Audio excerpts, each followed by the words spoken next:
যখন কোন বান্দা সূরা ফাতিহার একটা করে আয়াত বলে আলহামদুলিল্লাহি রাব্বিল আলামিন, সঙ্গে সঙ্গে আল্লাহ জবাব দিয়ে বলেন হামিদানি আবদি, বান্দা তুই আমার প্রশংসা করলি।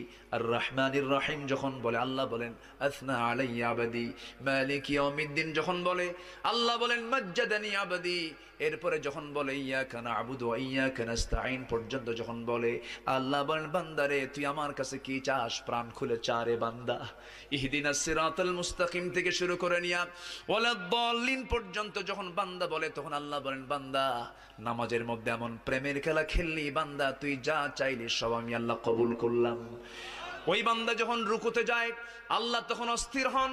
ওই বান্দা যখন সিজদায় যাওয়ার জন্য প্রস্তুতি নাই, সমস্ত ফেরেশতাকে ডাক দিয়ে বলেন ও ফেরেশতারা, এই বান্দাগুলো আমাকে দেখলো না, রাসূলকে দেখলো না, কোরআনকে দেখে হাদিসকে বিশ্বাস করে আমাকে খুশি করার জন্য তার সবচেয়ে সম্মানজনক